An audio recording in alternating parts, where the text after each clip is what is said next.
Welcome back, class 11. Today we will be starting with the new chapter, that is chapter number 3, the origin of the state. Today this video is totally about the introduction about how the state was originated. Okay, so these, like in political science, the term like state, country, so much of things has been very much like what we can say, it's like very confusing. So with as we go on with our chapter, the concepts will be clear, as well as how you will come to know about how state emerged, its historical evolution, or how actually the state came into being. And this chapter, the origin of state, marks your foundation of understanding different theories related to state. So let's begin. Today we are like in our syllabus, we need to understand about these three theories, that is divine origin theory, social contract theory, and evolutionary theory. So in divine origin theory, we will understand about brief history of the theory. Okay, brief history of the theory. And we have to understand divine rights of the king. Divine rights of the king. King, you are clear with the term, but in today's world, in modern society also, we have like greatest examples. England is run by queen and Bhutan is also run by king. So both are called modern monarchical states. Okay, modern monarchical states. Monarchical states means run by king. King is the head. Okay, so we will understand this one. Today we will be discussing about brief history of the theory only. Okay, so in subsequent chapter, like subpart, we will be understanding what is social contract theory and what were the views of Thomas Hobbes, Locke, and Rousseau.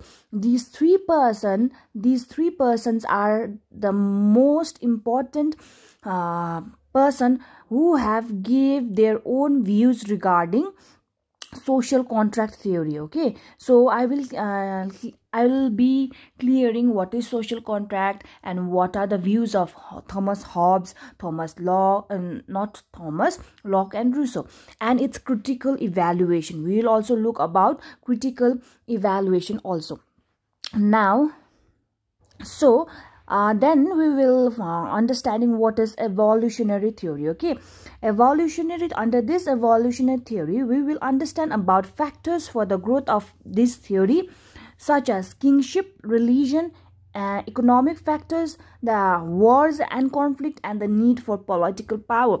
These are the concepts. Okay, these are the terms that we will be understanding, while how these terms affected to gave rise about evolutionary theory. Evolve, the term itself says evolve.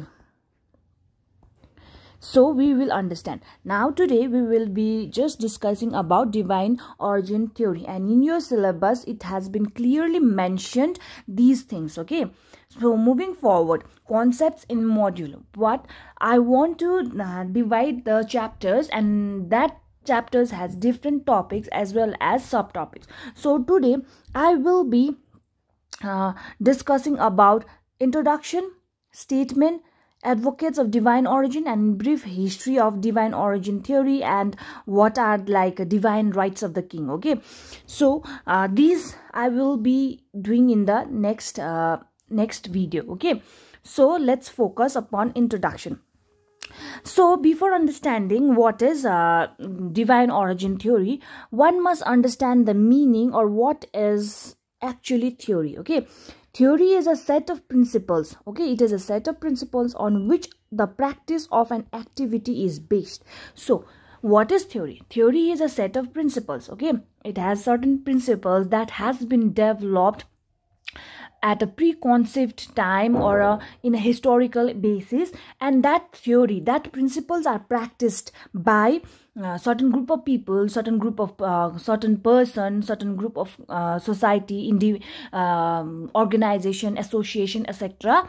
And that activity is based and certain activities is based upon. Now theory is a set of principles. Number one is set of principles, okay, and these principles are practiced by certain group of people or organization, and that activities principles is based upon that particular theory or principle. So theory is just a set of principles which principles on which the practice of an activity is based, okay. Activities are done by the people or a group, okay, community, so on and so forth.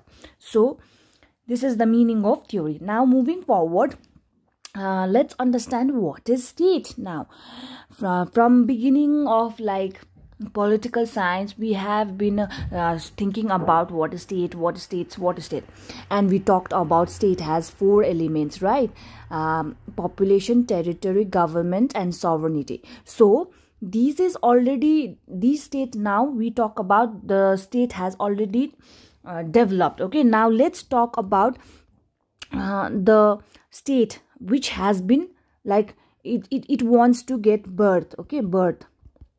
So now this is state, and the elements come after the birth of state. Now before, how state was birthed, like as a person will also be a very in a person a person when is born, like he or she will be a toddler, okay, right, baby toddler. So he has certain characteristics, etc. And after he reach an maturity age of 18 and 21, then only his physical features also start transforming, and different personality traits he will absorb. Similarly, let's understand, this one is the state is a personality trait, okay.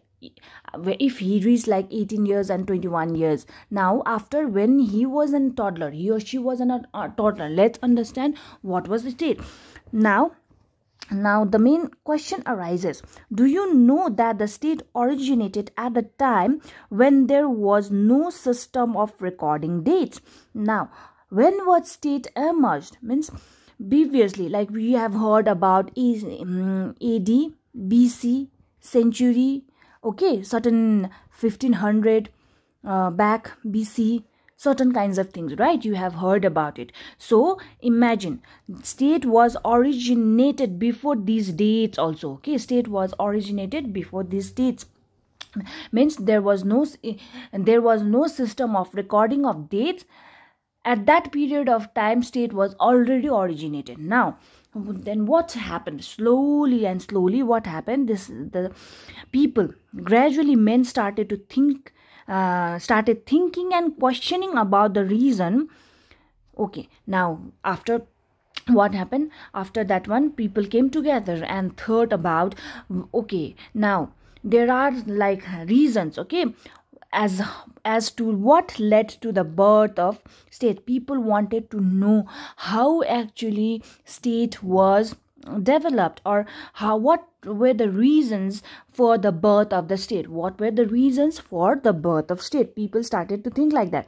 Then some questions of the question posed by the scholars were like, these were the people, okay, who thought that what led to the birth of state, okay. These were the people, highly like-minded people came together and thought about, okay, what led to the birth of state. Then some of the questions were that like-minded people did: how did the state evolve, okay, how did the state evolve, and what led to the birth of state, So these were the certain kind of questions that people came together and started to think and question each other to what led and what were the reasons that led to the birth of state. So now let's discuss some of the theories about origin of the state, okay, in order to have a better understanding as how state came into existence. Now the main part main part of the discussion. Let's enter.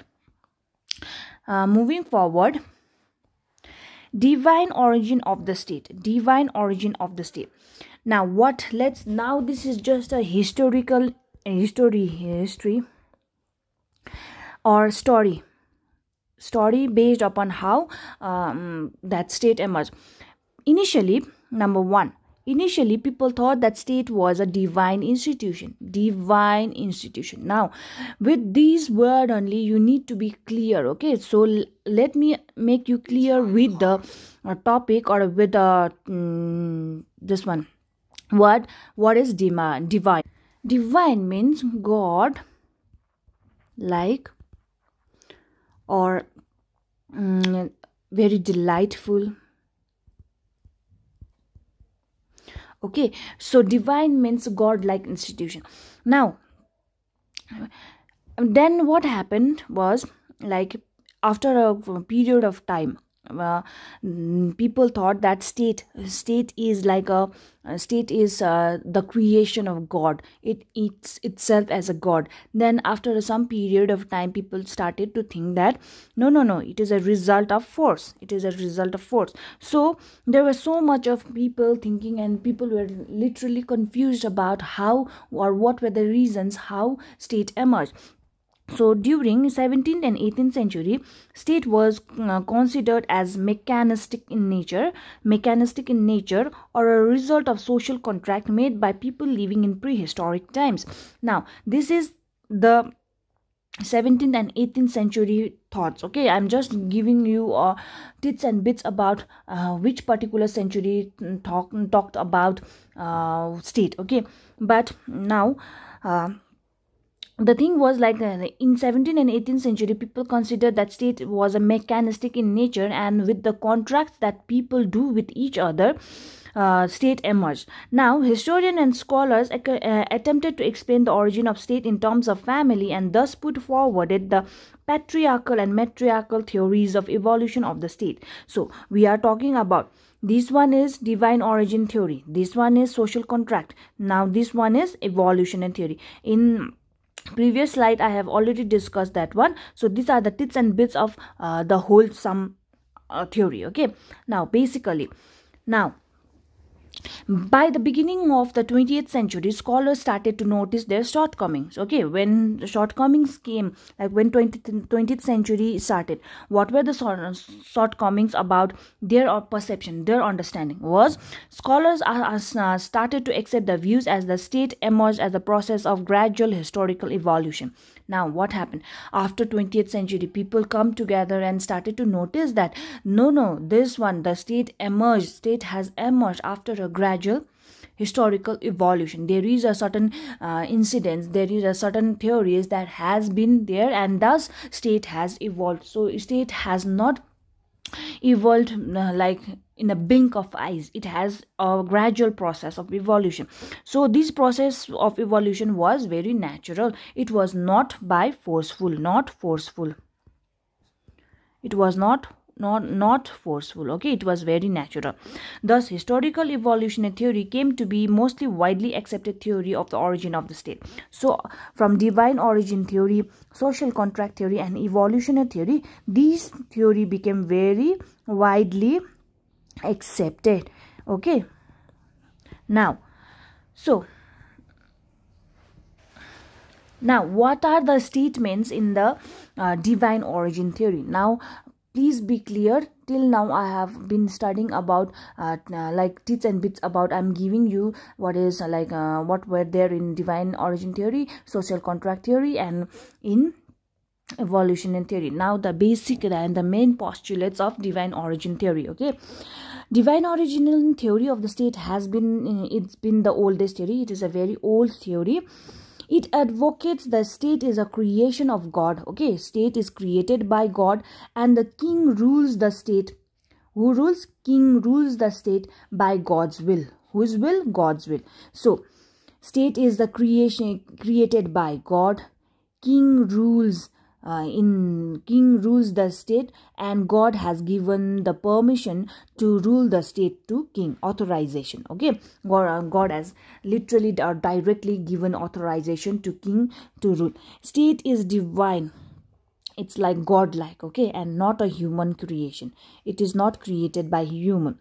It is ruled by king on behalf of God. Okay, the main postulate, what are the things that are stated in divine origin theory, is that state is divine, it's godlike in nature, and it is not created by humans, but it is ruled by God on behalf of it is ruled by king on the behalf of God. Further, king represents king represents God on earth. King is like literal symbolism of God is like a king. God is like a king. King represents God on earth, and his duty, whose duty? King's duty and destiny is to rule the people. Whose? King's duty and destiny is to rule the people. People are bound to obey the dictates of the king. Means whatever the things that is said or commanded by the king, people are bound to follow that rule, as it is directly dictated by the God. If king orders or commands certain thing, people had to obey that rule because it was said by the God. They used to believe that God has dictated that word. Failing to obey the king is not only crime but a sin. At that period of time, what people used to think, if you will not obey the king, it is a crime. It is a crime, but sin also. It was considered as sin too. So the king, because the king is accountable only to God. Okay. Now, king is very powerful. He is godlike, and king is answerable or accountable to only to God, not to their publics, not to their subordinates. Okay, only God can punish the king. In divine origin theory, these are the certain postulates that formulates the divine origin theory. And what happened, that God has only the authority to punish the king in cases of cruelties committed by him. If a king is very ruthless leader, okay, and people used to think like now he will be punished, people can't punish because king is very godlike. Okay, only God can punish him if that king is very cruel and done certain cruelty to the humans or to his people. The people do not have right to punish the king. Okay, now what? People do not have right to punish to the king because king is kinglike and king is only accountable to God. Public opinions inferior to the power and authority of the king. If the people give opinions, okay, the king's authority will be like very inferior because he is godlike, and the whatever king says that people should abide. King can make him or implement laws. It's very simple because he is godlike. Okay, he is very divine. The state, wherever whatever the thing, he is supreme. So because he is accountable to God only, then only that's why he can make laws, implement laws, etc. Laws made by king are just owing to the fact based on his divine rights. What is divine rights? Divine rights are the rights that is given by the people. Used to think king is supreme because he is godlike. He has the supreme authority because whatever the God dictates, king dictates the things. Okay, these are the theories or a statement that is depicted in divine origin theory. So who are the advocates of divine origin theory? During ancient period, state was considered divine origin. State was divine origin. Why? Because it is created by God. It is godlike institution, and its government was theocratic in nature. Theocratic. Basically, religion has the greatest impact. Okay, they follow the postulates or philosophy given in their religion. So at that period of time, whichever the religion was there, the government followed the theocratic nature. So divine origin theory of state is some way or the other propounded by almost all religion of the world. So advocates of divine origin theory means like it is totally based upon the religion. Okay, so divine, who were the advocates? Like those people are considered the propounded by almost all religion of the world, because every religion has their own philosophy. And at that ancient period of time, king was considered as the supreme, because he was the only accountable to God. That's why every country had their own respective rings and respective kings. That's why king had their own divine rights. Now moving forward, let's understand from where some of the advocates, the Jews and the divine origin theory. The Jews were the first to propagate and acknowledge this theory. The Jews propagate the state as the immediate work of the God. So what did the people used to think? Jews people used to think that state is a creation. State, like God created the state. God created the state in different perspective. Okay, the Jews people used to say this one. Now in Europe, let's talk about the theory of divine rights of king. In European history, a political doctrine which asserted the kings derived their authority from the God and could not therefore be held accountable for their actions by their earthly authority, such as a parliament. So Europeans also used to say that God, like king is very divine. Okay, so king has directly derived their authority from God, and and the king is directly accountable to the God, not to the public, because he is very supreme. He is supreme. So no, like people people can't force their king to be accountable to them at that period of time, in European history. Now let's talk about history of divine theory. The conception of divine creation of state may be traced back remotely to remote antiquity. Okay, it can be traced back in history.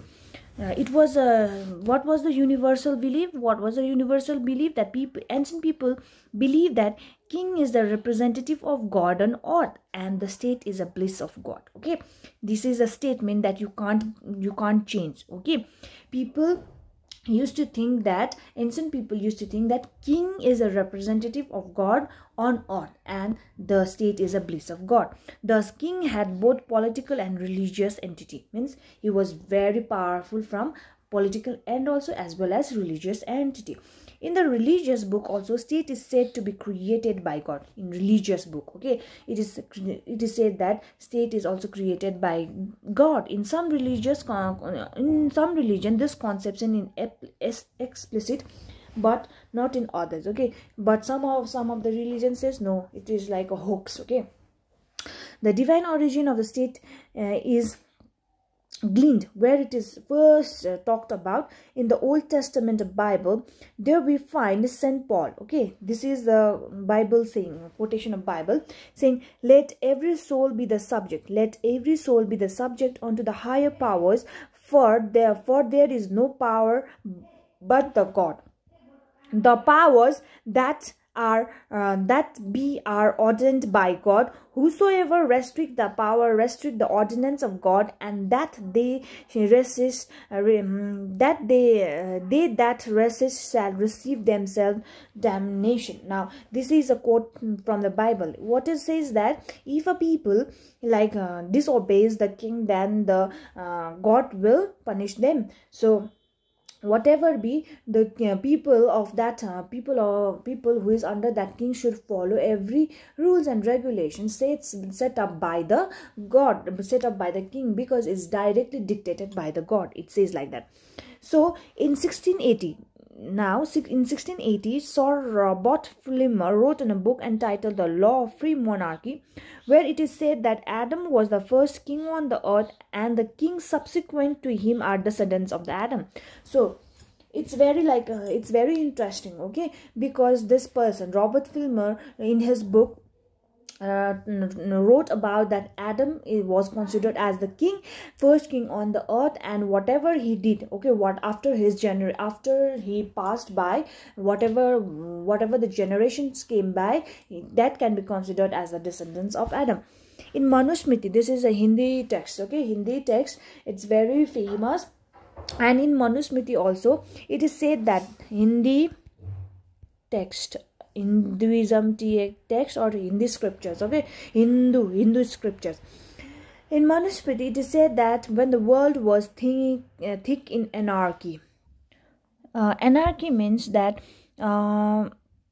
society which is constituted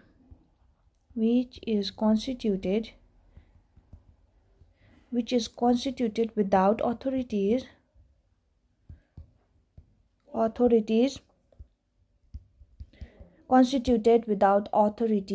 as well as governing body. Absence of government. Anarchy means absence of government. So in Manusmriti, it was like in Manusmriti it has written that like state at that period of time, people was like, there was no rules and regulations, there was no any body that could control them, that could give justice to them. And that period of time, people prayed to God, like, they give us a remedy, okay, and give us a remedy, and God was very pleased with that prayers. Then he sent Manu. He appointed Manu to rule over the earth. It's just a story, okay. Every religious text has their own story. So this is the quotations that has been derived from different religious or text.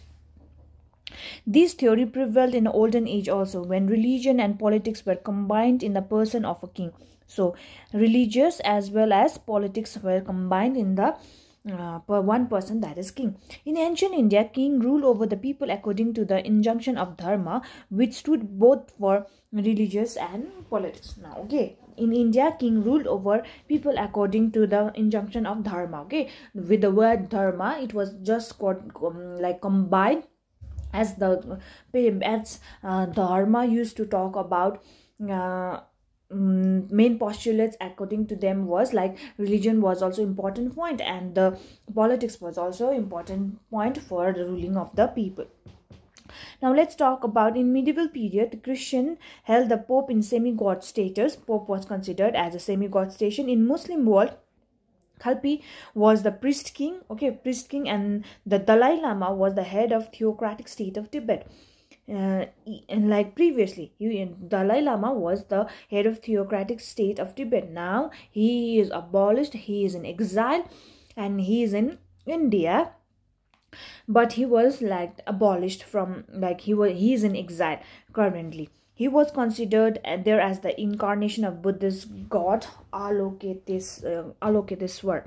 Okay, these are just the stories, and history is totally about stories. History can be fabricated as well as history can be a detailed account of certain incident. Okay, so these theory means like we have already discussed the meaning, right? Theory means a set of principles which has been evolved in a particular period of time. So, and that principles are followed by the different activities. The activities which will be followed by the principles. So it is just the principles, okay, it is just a guided principles that particular theory states.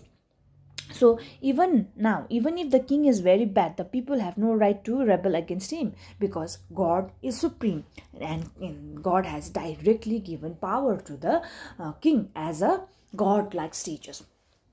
Even in 19th century, King of Austria, Persia and Russia formed a holy alliance under the notion that they were appointed by the god to rule over the people.